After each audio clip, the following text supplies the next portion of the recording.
everyone, and welcome.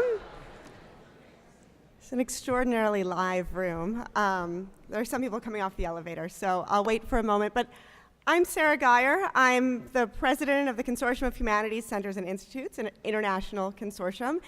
And I also direct the Center for the Humanities at the University of Wisconsin-Madison. And it is a tremendous pleasure to be able to welcome you here to this truly extraordinary place.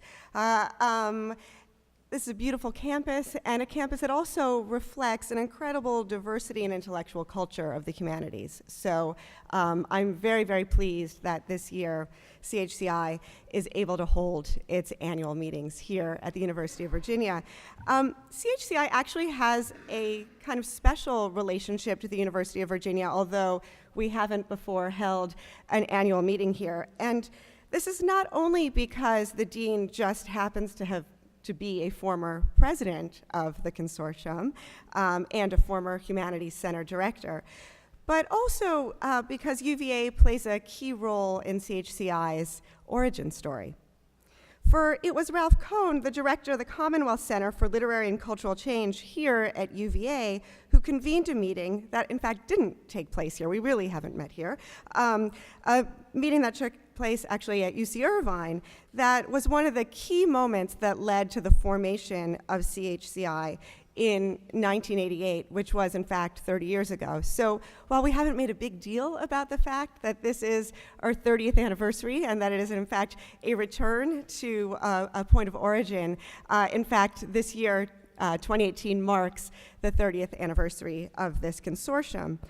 But from that initial idea to convene a group of like-minded, and maybe not always like-minded, Humanities Center directors to start to think together about the conceptual and the practical problems that directors of Humanities Centers and Institutes face, we've now moved to become a consortium of nearly 260 members in over 30 countries.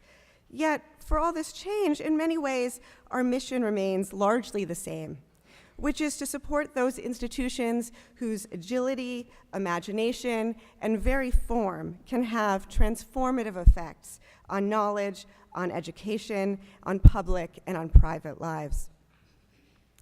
The annual meeting reflects a tremendous amount of work, in particular on the hosts. And so before we proceed, I hope that you'll join me in thanking all of the staff and above all the director of the IHGC who have welcomed us and worked tremendously hard to bring us here. So thank you.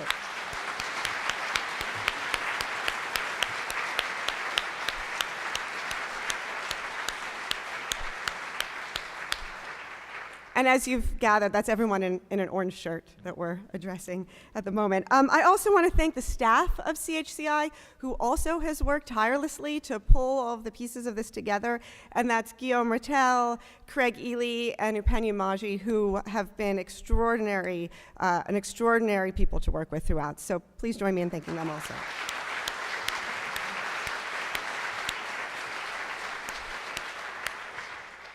So in addition to reflecting labor of all sorts, intellectual and logistical and many other forms of labor, the annual meeting also reflects the range of CHCI projects about which many of us just heard as we heard about the Global Humanities Institutes and the African Humanities Initiative that we've been running together with the support of the Mellon Foundation. But it also will serve, beginning with this evening's lecture, as a model for the intellectual cultures and activities of humanities centers and institutes.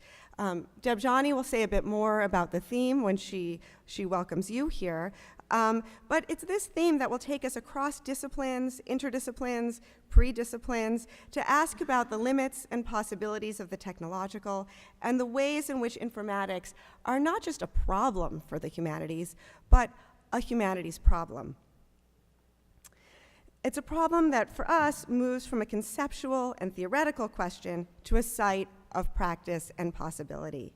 And over the course of the next several days, I look forward to meeting you, thinking with you, talking with you, and imagining with you about the ways in which this problem of humanities informatics can inform the work that we do together. So please join me in welcoming and introducing Debjani, who will welcome you. Thanks.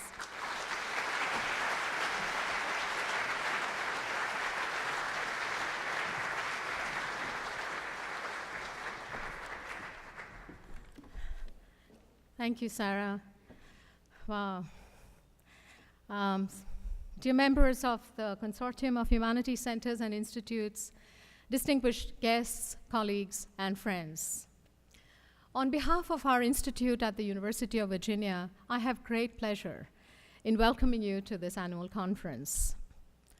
You know, the CHCI for me has been a source of such intellectual, professional, and might I say, social replenishment over these years, that it gives me great pleasure to host you in a reciprocal gesture of deep admiration and gratitude.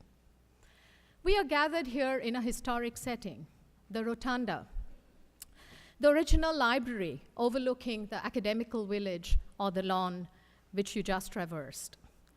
Built in 1826, the Rotunda is the embodiment of Thomas Jefferson's founding vision for the University of Virginia as the future bulwark of the human mind in this hemisphere, as he called it. Jefferson's vision, as we know, took architectural shape on the lives and labor of slaves. And this entanglement of spectacular vision and racial violence is a legacy of the University of Virginia and the American South. It is one that came back to haunt us last summer. Even as many of us were attending the annual conference of the CHCI in Cape Town last August, the lawn that you traversed to arrive at this dome was the site of a torched rally by neo-Nazis and white supremacists. Our academic year began under the shadow of this infamous rally. As we gathered ourselves through months of anguish, introspection, and resolve, we remembered the generative work that humanists have carried out in dark times.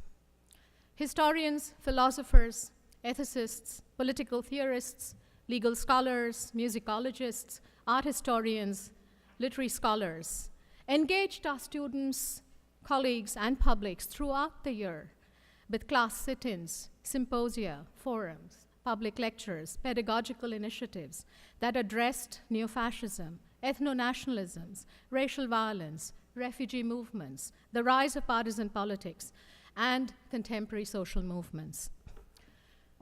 Over 200 humanists from around the world are assembled here today on the lawns of UVA.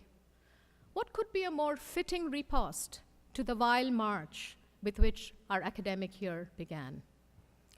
The events we witnessed last August and the continuing erosion of our democratic institutions are not unrelated to the conference theme, Humanities Informatics. Think of the ongoing angst about the role of hostile Twitter bots and fake social media accounts and websites interfering in elections, fueling violent populisms around the world, including white supremacism in this country. Informatics, the scientific field that studies the representation, processing, and communication of information in natural and engineered systems, has migrated out of its special domain into other knowledge worlds and now saturates our everyday life. We live, breathe, search, and think with Google. We are caught up in addictive feedback loops through social media. We yield personal information to data harvesting techno-giants for their profit. We create online echo chambers of our political ideologies that in turn amplify hate and choke mainstream news media voices. Some people more powerful and way richer than us are not just busy organizing the world's information and making it universally accessible and useful, to cite Google's mission statement, but also pouring millions of dollars into creating that ultimate search engine that understands exactly what you mean and gives you back exactly what you want. A perfect search engine that is as smart as people, or smarter, as Larry Page put it recently. And echoing him here is Sergey Brin.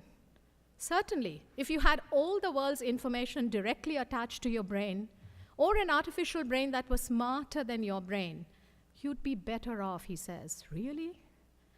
The coevalness of technology with the human and humanistic forms of apprehending the world have a long intellectual history. It's time, I think, for us to actively deepen our engagement with the information sciences, with data scientists, system engineers, and computer scientists, as urgently as we are building disciplinary bridges with the environmental and biomedical sciences to grasp our ecological and biological imprint on this planet. Who better than us can understand the enmeshment of the human in technological and algorithmic circuits, frequently a source of deep pleasure and power, as also the rapidly intensifying modes of technological exteriorization that render the human as a form of life, subject to endless abstraction and manipulation, and exposed to the threat of expulsion, redundancy, or annihilation. Who better than us to reckon with the price we pay when humans are reduced to data points and algorithmic substrate? And as Sara put it, the informatics is not just a problem for the humanities. It is a humanities problem. So friends, this conference owes more than I can say to our dedicated staff, research interns, and graduate student helpers. They have worked tirelessly to make this event a success. I'll take every opportunity in the next few days to thank them. For now, I'd like you to know who they are. There in bright orange t-shirts behind you, the classic UVA color, are Anne Gilliam, Julie Gronland, Joseph Vai, Austin Hetrick, Neil Curtis, you hiding, Yan Chung-Lin, Nazim Adakli, and Tucker Kumon. Please give them a warm thank you.